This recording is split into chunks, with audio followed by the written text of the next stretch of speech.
Hello everybody and welcome to another World of Warcraft video regarding the newest update, Dragonflight Fury Incarnate, patch 10.1.7.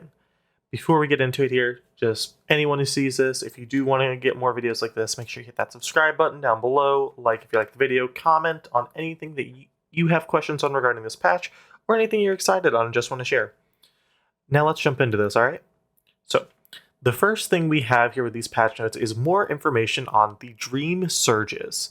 These will be very similar to the elemental invasions that we have had since 10.0. Each week, one will be active in each of the four main zones in Dragonflight.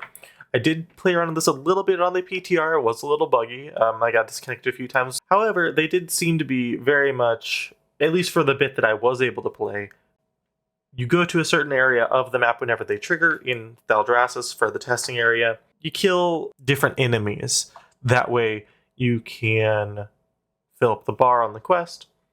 In terms of rewards, it does mention that from this you can get upgraded gear to drop. What I was noticing on the PTR that it is tokens for item level 415 gear, which is on the champion upgrade track. That's equivalent to normal raids.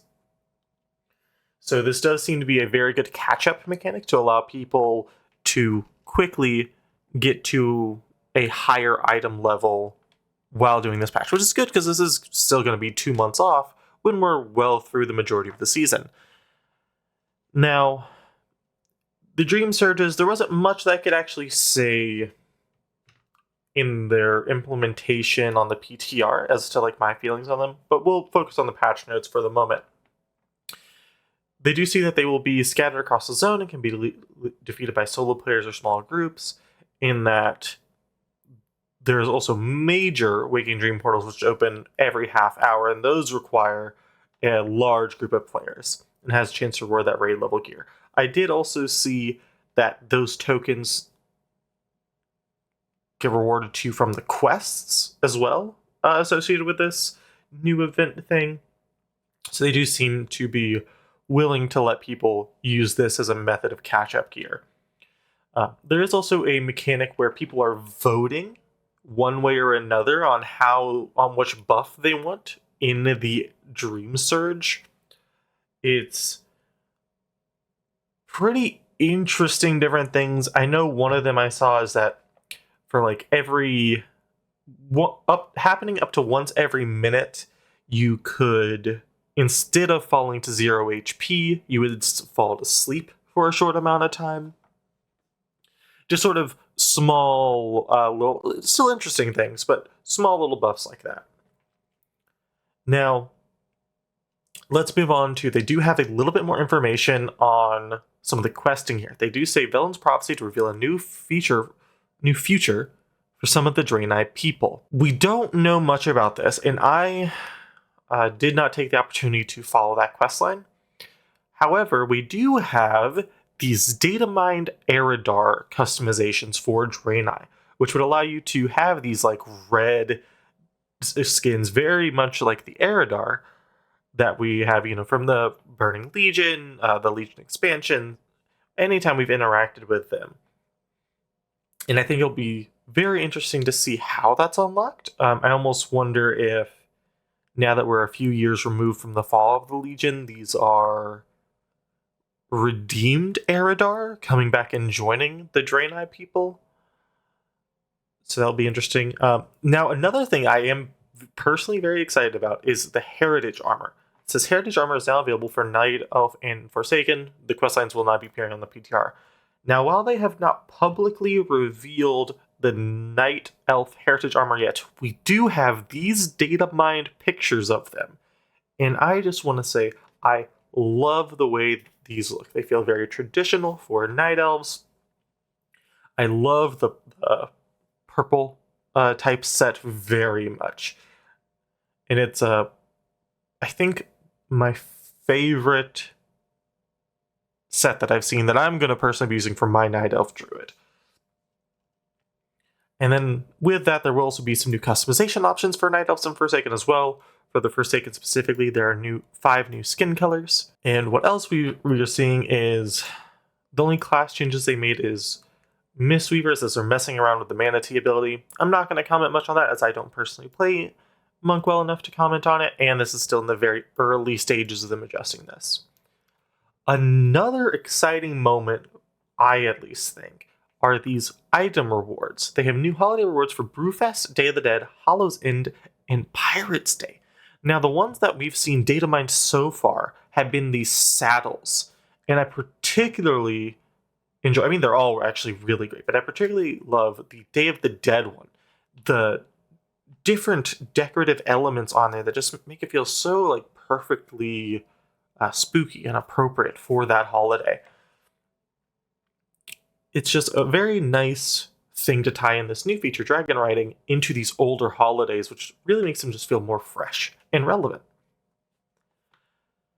Now, the last big thing on here is the ping system. Now, the ping system, I thought it felt very natural and fluid. It's something which I don't know how much it's going to affect the game. It really depends on how much it gets used, if we're being real. However, I could see it as being something which can certainly have the power to fundamentally change the game and how all of that, how everyone plays, really. It's one of those things which, because it's a very small system, but it's a core system which is going to stay over multiple expansions, will likely fundamentally change how we do these things. Also, there are a couple other small adjustments. The sell all junk button is on vendors. That's something which was going to be in 10.1.5, but they had to push that back. There is an animation for the new mail icon. The scroll bars are more noticeable in the Dragon Isle Summer window, and the Battle.net quest icon has been updated. Now, that is about all the information we have on it currently. There are a few other notes, though. Something I wanted to touch here is here on Wowhead, where they have these mounts added in. The one I wanted to highlight is particularly this one.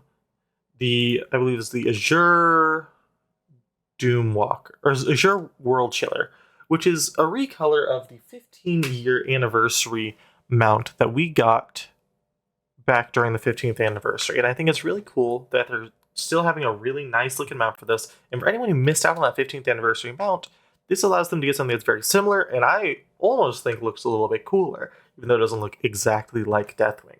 And alongside that, what Wowhead has data mined is something which is likely a 19th anniversary award as well, which is a recolor of the Cataclysm Collector's Edition's pet. It's a little Frostwing, and I think it's appropriate. They're going to match. You can get the combo this year, along with that 19% experience reputation gain, and they'll be really fun whenever we do get to that time of the year, usually around October, if I do recall correctly.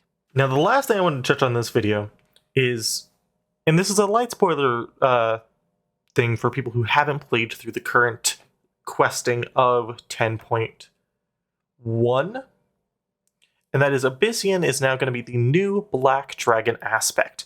And as such, it appears as if he's getting a new character model that is fully armored up. He has these really sick glowing horns now, and I think it's cool that we're seeing these characters get developed further, to where they can actually take the place of some of these roles that have been empty for so long. And I'm excited for what I assume will be Marithra's Rise in 10.2, based on everything we've seen so far in the patch. Alright guys, so that's everything I wanted to touch on in today's video. Now, if there's anything else that you guys are looking forward to in this patch, anything else you guys are looking forward to, really just on the roadmap in general that we've seen coming up, please feel free to let me know, and I will be more than happy to answer questions or to do another video on that. Whenever we have more information on new PTR build, I will also continue to update you guys on that. If there's any other type of videos you want to see, please let me know as well.